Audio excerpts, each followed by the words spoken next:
ow'empaka bagamba nti akunama ebiri naye empuuga yakakunama egisukka mu ebiri naye tabonirira. Akyayanukula Bobi Wine nga bw'ayongera okubeera nga munnange ate yeeswaza weewuunye akyawolereza oba akyewolereza akyadifendinga ebitaano akyabidifendinga mu kwagala okubeera nga alaga nti Bobi Wine tabitegeera byonna. Mu mboozi eno ogenda kuba muganda wange obyota buliro. Ate munnange essimu ya Besigye kigambibwa okuba nti nno gavumenti yagitandikako dda yadde nga tennafuna lukusa kuva mu kkooti kubeera nti nno eginoonyerezaako, naye okusinziira munnange ku nsonda ziraga nti abasajja baagitandikako dda. Jjukira be bagirina baagiwamba naye nga balina kufuna lukusa lwa kkooti.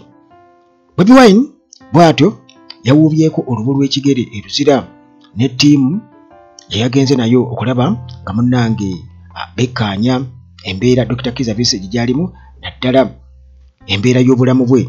Ate Aaron Kizza yandifunamu ku ssanyu olw'enkyukakyuka oba oliawo eziri mu kampu ye n'amaanyi agateekeddwamu. Bwentyo munnange nkulamusizzaako gwe wenna mpuliriza wano ku Uganda at large nga bulijjo bwentyo nziguse mu mikwesese era subscribinga ate onyige notification bell awo osobole okubeera nga emboozi zonna z'empanikayo obeera ozifuna.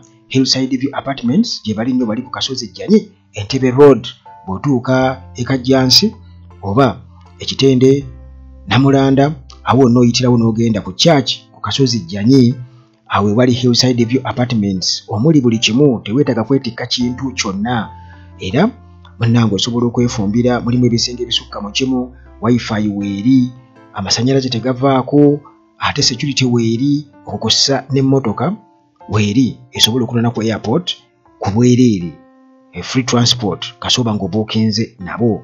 Timo Property Consultants nabo munnange gye bali nnyo era bano basobola okuguza oba okugulako ettaka, basobola okugobera ku byapa, basobola okubeera nga munnange bakwasaganyiza, basobola okuzimbira ennyumba oba okuguza ennyumba n'ebirala byonna ebigwa mu kkowe eryo aba Timo Property Consultants Limited. Bakubireko ennamba zaabwe bwe ziri awo. Okukussa n'omusawo Doctor Qualified Doctor, si musawo wa kinnansi wabula Qualified Doctor eyasoma obusawo n'abukuguka kati n'akola research n'ajja wano e Uganda ng'avudde emitala w'amayanja n'akola research gwakoze muganda wange mugezeeko jja kakasa nti abantu bali talented kubanga bamugezezzaako ku ndwadde nga kansa, ku ndwadde ez'amaanyi ng'ebibumba n'endwadde endala ennyo zezisobola kubeera nga oba oliawo zonna nkunnyonnyola kubanga nnyingi zesimanyi. Kale omusawo waali gwe nkubiraako ennamba zange emu esembye 15 endala esembye 73. Kino nakikola bukozi ku lw'abantu bange abawuliriza ba Uganda at large. Gwe nkuwa buwi nnamba sirina kyenkusaba nti munnange oba mpaayo kabwasiisi. Alright, bwetyo muganda wange tutandike ndowooza tutandikire wa tugenda kusembyayo mpuuga ono. Tujja kusembyayo empuuga ne Bobi Wine naye tusookere ndowooza ku Dr. Kizza Besigye. Dr. Kizza Besigye essimu ye kigambibwa okuba nti abasajja baagihakinga dda baagiyingiramu dda nga ye bw'ali mu nkomyo. Kakati munnange Dr. Kizza Besigye essaawa eno ali Luzira prison era nga amasimu ge tagalina baagamuggyako, naye abakulembeze mu People's Front for Freedom PFF bagamba nti nno amasimu ge okugamba batunulira mobile accounts ze ziraga nti waliwo embeera etategeerekeka, waliwo ebintu ebikolebwako ebitategeerekeka mu nkyukakyuka, suspicious activities ezigenda mu maaso, era nga bagamba nti wateekwa okuba nga oba kino kiraga nti essimu zino baazihakinga, baaziyingiramu kwegamba mu ngeri y'okuzi mu nkola ey'amagezi abakozesa ebyuma bikalimagezi ne baziyingiramu ne basobola okumanya emboozi ezirimu. Jjukira nti be bazirina kitegeeza nti olwedi bagenda osaba kkooti ng'olwedi bo baatandika dda eri okubeera nga bazitagiinya nga bwe bamanyi bano bayinza okuwoneka mbu bagoberera amateeka ga kkooti tekisoboka. Kakati jjukira nti baamukwata oba olio tebalina bujulizi kati baagala okufunayo akantu konna oba yali agamba ansire mu kiki nti kale tunaabiraba ebiki bibagamba okulaba ebiki. Kakati munange PFF members omuli Kampala Road Mayor Elias Lukwago wamu ne veteran politician Waswa Birigwa bano bamaze okubeera nga bekkaanya era nga bemulugunya ku mbeera etali ya bulijjo nti okusinziira ku birabika nga kati kuze ku WhatsApp messages ze bafuna okuva ku simu za Besigye ku WhatsApp group yaabwe, WhatsApp group chat zino bannange ziraga nti watekuba waliwo ekigenda mu maaso, kubanga Birigwa ye agamba nti waliwo enkyukakyuka mu Instagram, mu mukutu ogwa Instagram kati profile Instagram profile picture eya Dr. Kizza Besigye yakyuka ate nga Besigye yali kakonda lijjukira essimu ze tazirina era nga mannange kino ne kireetera okubanga bakakasa nti essimu zino waliwo abazaakiseesenga. Kakati kino mannange jjukira nti kyabulabe era nga balina okubeera nga bakyemulugunyaako olw'ensonga nti Nakawa Magistrates Court mu kuwulira okusaba kwa kkooti nti kkooti ekkirize basobole okubeera nga ba-extractinga data nga bajja oba baziyingiramu bajjemu data oba bye baagala okubeera nga bamanya obubaka mu simu zino ze baawamba ze bajja ku Besigye oluvannyuma lw'okukwatibwa ne Haji Obeid Lutale bwe babakwata bwe babasanga mu kibuga Nairobi ne babakwata e Kenya. Kkooti teneba kubeera ng'ebawa olukusa kubanga ennaku z'omwezi nga 4 omwezi guno gwe tulimu 25 omwezi ogwokuna lwegenda okubeera nga ewa ensala yaayo ku ekyo nti gavumenti bagikiriza okubeera nga amasimu age gatwala kubanga bagamba bagatwala tebagazza paka omusango nga guwedde. Bwe bagatwala tebagazza ne Besigye yagamba nti bagende bakebere ate kuliko ki. Kakati mannange bano ba activists batugamba mu kampi ya Besigye bagamba nti okwakiseesinga oba okuyingira mu simu y'omuntu nti okolamu obwambega nga kkooti tenaba kubeera ng'esalawo ekyo kimenya mateeka era bwe batyo nga bagamba nti okusinziira ku Uganda Prison Standing Orders era nga zino ziwa omusibe ebintu bye personal property okubeera nga babikwata bulungi nnyo ne babiregisteringa paka ng'ateereddwa okubeera nga babimuwa. Bagamba nti okumenya protocol eyo kiba kitegeeza nti muganda wange kino kisobola okuleetawo oba oliawo embeera etali ya buntu okusinziira ku constitution nga bwerambika era nga kino ekikolebwa kiba kikoleddwa kiba kitegeeza nti batagetinga ba opposition figures. Kale munange mu kuddamu abakulembeze aba PFF bwe batyo bo bamaze okubeera nga munange bategeka ttiimu yaabwe kabiriiti ey'abannamateeka okubeera nga bawakanya ensonga eno mu kkooti eya kkooti oba okusaba kwa gavumenti okubeera nti babawa olukusa ku masimu ga Besigye era Lukwago bw'atyo nayongera okubeera ng'akinogaanya nti okuwa olukusa okwakiseesinga amasimu kimenya mateeka era kino munnange kirinnyirira eddembe ly'omusibe.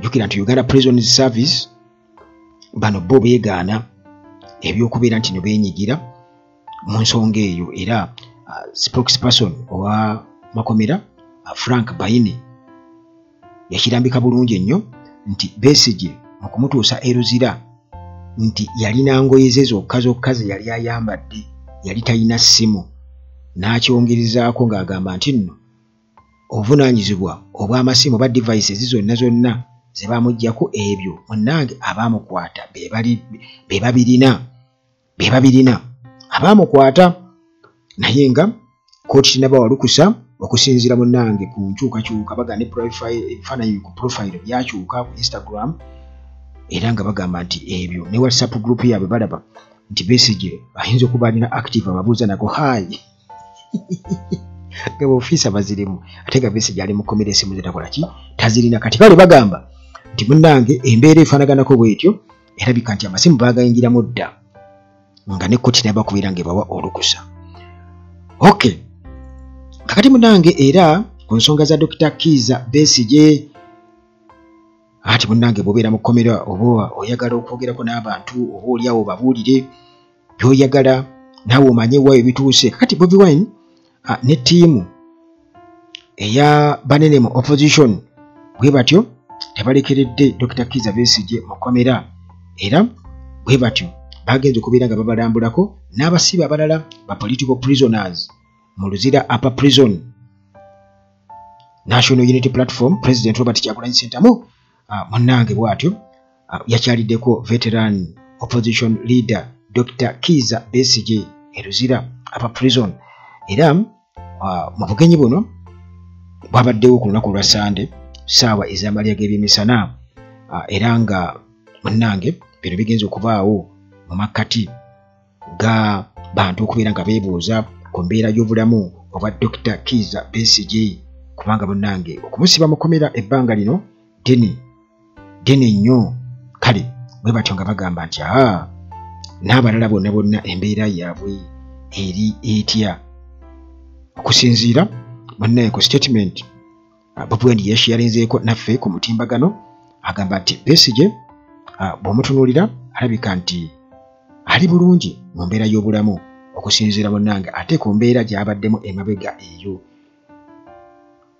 Bobi Wine bwe yasimba okubeera ng'amukyalirako era bwe batyo bategeezezza nti mu kafubo ke babaddemu Besigye bw'atyo yakubiriza abawagizi ba opposition okubeera nga basigala bali steady fast baleme kubeera nga bayuugayuuga babeere bumu united in their struggle for political freedom era bw'atyo n'akikakasa n'akisimbako essira nti ye akkiriza nti bannayuganda oba bali wano mu ggwanga oba wabweru oba bali wabweru w'amakomera oba bali mu makomera bonna munnange balina capacities ez'enjawulo balina obusobozi obw'enjawulo era singa bonna munnange beegatta amaanyi bagamba nti agali awamu ge galuma ennyama basobola okubaako kye bakolawo basobola okuyiringula oguyinja gwagasajja gano ne baguyiringula ne gugweri singa ekyo kibaawo. Kati Bobi Wine munnange ne delegation gye yagenze nayo bwe batyo baakebedde ne ku basibe abalala abaasibwa olw'ebyobufuzi omuli Bobby Young ne Muyodi Hamidu era n'agamba nti munnange kibi nnyo okubeera nti bano bakyabasibye newankubadde nga munnange ate Supreme Court yawa ensala nti emisango gyabwe girina okubeera nga gitwalibwa mu civilian courts zive mu kkooti y'amagye. Kakati agamba nti kibi nnyo okubeera nti criminal regime eno ekyayongera okubeera nga abasibe bano ekyabasibye nga tebatwala yadde n'okuwuza ate mu kkooti zino ezitali ez'amagye. Kale bw'atyo Bobi Wine n'ayongera okubeera nga akiteekako essira nti tulina okuteekawo pressure era nti tulabise esiga eddamuzi okukosa ne okubonyaabonya oba okutulugunya abantu mu ngeri y'okubalemesa okubeera nti bayimusa amaloboozi gaabwe nti weesanga nti musiga eddamuzi mulimu okujingiriza kunyigiriza bwe kuli kwa maanyi nnyo kubanga abasajja munnange era be bafuga system be bagirimu.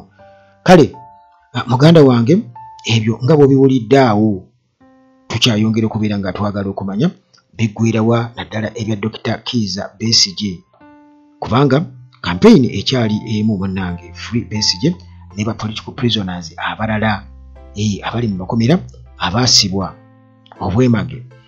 Kakati eyo nga tuvuddeyo Aaron Kizza nti wafunyiseewokko essuubi mu nkambi ya Aaron Kizza ono lawyer yasibwa era nti mu ttiimu ye mwafunyiseemu ate defense omulala eyazze okubeera nga bonnange ate ateeka omuzinzi mu kuwolereza lawyer Aaron Kiiza. Kakati bonnange ono kampu ye yazzeemu amaanyi olutalo olw'okumununula okusobola okubeera nga afuna bail. Baafunyeyo senior advocate eyayingidde mu nsonga ye okubeera nti munnange amudifendinga era nekirabika nti ate amaanyi geeyongedde n'essuubi ne lyeyongera. Kakati munnange lawyer ono Aaron Kiiza jjukira nti omusango gwe nga gumaze okubeera nga guyingiramu lawyer omu okuva mu East Africa Law Society. Ono yavuddeyo ng'avumirira ekya Aaron Kiiza okubeera nga asibiddwa ebbanga eddene era ng'agamba nti alina okubeera nga ateebwa bunnambiro. Kakati era ng'okusinziira okutwaliza awamu Legal Fraternity bonna bavuddeyo okubeera nga badda emabega wa Dr. Kiiza Besigye bwe batyo nga bagamba nti ensonga eno eri serious nnyo mu kulinnyirira eddembe ly'obuntu wamu bannange n'okubeera nga ensonga eno etyoboola ekitiibwa ekyesiga eddamuzi. Jjukira Kiiza Aaron ono yakwatibwa January, yasibwa bamukwata January nga 2025 wali mu General Court Martial bwe yali ali mu kuwolereza opposition leader Dr. Kiiza Besigye wamu ne associate we Haji Obeid Lutale Kamulegeya. Kale bw'atyo yasibwa emyezi 9 mu kkomera era omusango gwali contempt of court, okunyomoola kooti. Era munnange kino kyajja oluvannyuma lw'okukyalenjinga ebiragiro ebya military officer omu wa officers abaaliwo. Kale bwe kitu kino kireeseewo regional and international outrage naddala oluvannyuma lw'okubeera nga bakitegeera nti Supreme Court yasalawo January nga 31 ti military courts tezirinaawo yadde obuyinza, tezirinaawo jurisdiction over civilians. Kakati kino munnange Kiiza kwe yeesibye ennyo okubeera nti akiraba nti ali mu kkomera nga bamulanga bwemage alya obumenyi bw'amateeka.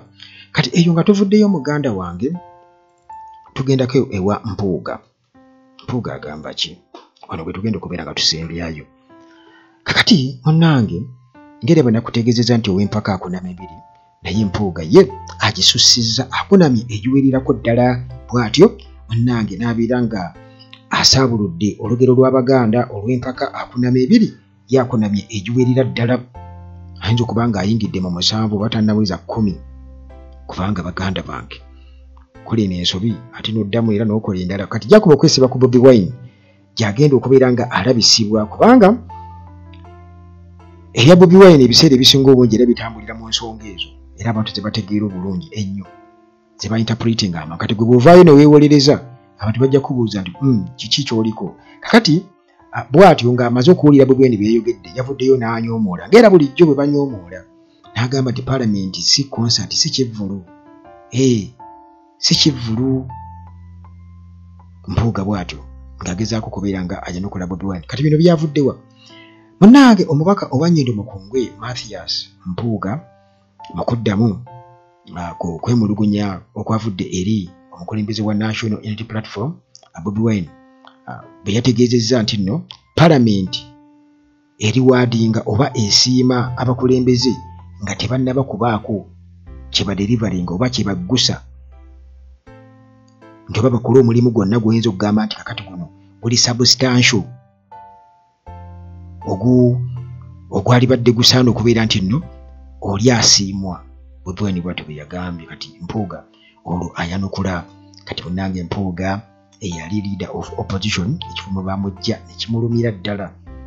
Kati yagamba nti bino Bobi Wine byeyogedde tategeera nkola za oba operations za government. Ndi government ye following a structured budgeting processes. Okusinga okubeera nti egendera ku sente enkungaanya obukungaanya ku gate nga bw'olabiriza ebivvulu. Nga bw'okiraba mu entertainment events management.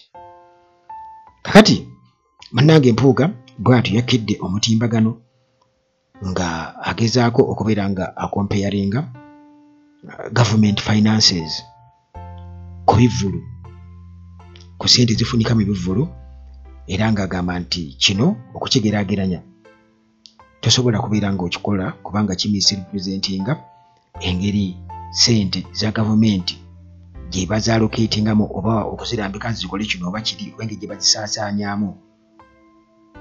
Agamba nti Parliament erina enkola yayo gye yegoberera eri fomo era nga bagoberera mu budgetary allocations zaabwe babaako ebintu bye batunuulira ebirambike obulungi ennyo.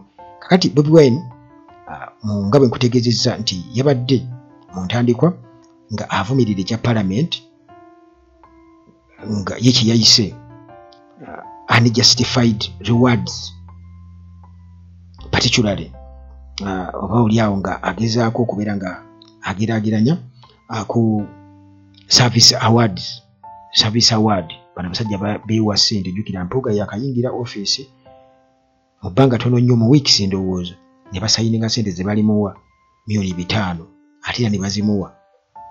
Kakati bamuwadde tanabada kumalako naye nga bamuwadde $5,000 era kyovulira nga yasooka kusirika. Mujjukire Mpuuga akaseera ko yasooka kusirika. Ndeka Mpuuga nga tayogera.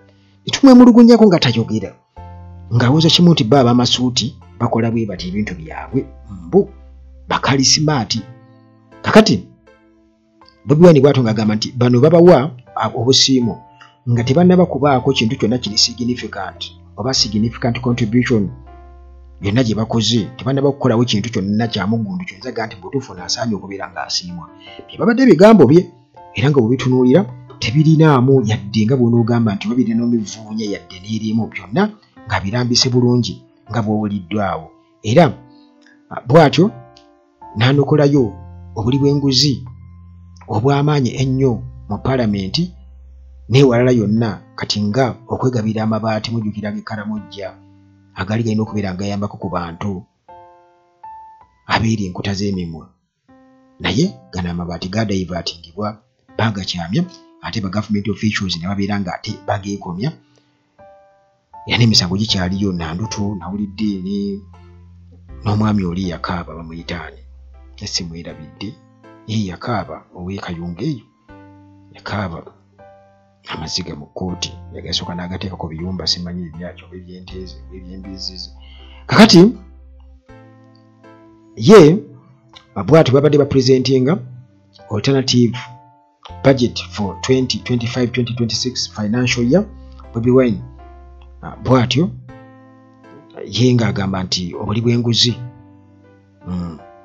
buno ng'abunyonyolako nga kwegamba ekintu eky'amaanyi, obuli bw'enguzi oba omuwaatwa ogw'amaanyi okukozesebwa okubeera nga bali waadinga ba political oba abannabyabufuzi abakkiririza oba abakkiriza abali royo gye bali eri regime okubeera nga babasirisa babawa akasente akanubala Kazibe Bashir bamuwa akasente n'asirika n'akola TV ne bamusobozesa okubeera ng'afuna layisensi ogwali omukutu kuba gwali mukutu gwa YouTube nga bw'olaba guno. Nice TV mujjukira bulungi nnyo.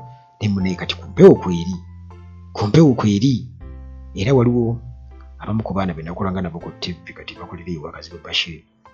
Naye nyumya nanga nti agwe ky'oba omanya Bashir kati yafuna ssente gwekyo ky'oba omanya. Bwe batyo be baŋŋamba. Kakati munnange Mpuuga yadde newankubadde teyayogedde butereevu ku buli bwanguzi kubanga ekyamanyi kimukola ki kimukwatirayo, naye yasigadde munnange ye akimaintaininga ng'agamba nti government financial planning eri kwegamba erina method yaayo kwetambulira era ebira structured bulungi nnyo. Era ng'agamba tisinga Bobi Wine bw'abiraba ebintu singa bw'abiraba bino bikyufumuuko ndowooza okiraba era abantu bwe batyo munnange ne babeera nga nabo bwe batunuulira ekintu ng'ekyo bakirabira ddala nti omusajja ono mpuuga ne banne abanyazi banne tebalinaawo yadde n'okukwatibwa ensonyi kitegeeza nti kakati bastructuringa national budget okusobola okusuutinga omunyago gwabwe era nga bo okusinziira nga bw'okitunuulira nti mpuuga ne bwagezaako okubeera nti nno katugeze abantu bo bagamba nti mpuuga ne bwaligezaako okwefuula nti wa mugaso nnyo kyali relevant nnyo nti buli gyakoma okubeera nga yeeteekawo ate era abantu gye bagenda okubeera nga bamusala ensobi kitegeeza nti tuddayo ku empaka 12 nti mpuuga yakunama 2 ne gikola ki ne giggwako n'olugero lw'Abaganda oba enjogera y'Abaganda nayo kennyini n'agimenya likodi n'agimenya era bano bagezaako kubeera nti badifendinga mpuuga agezaako kubeera nga yeewolereza ku munyago olwo ng'ageza kufuula Bobi Wine omuntu omubi sente z'omusolo zirina okukomezebwawo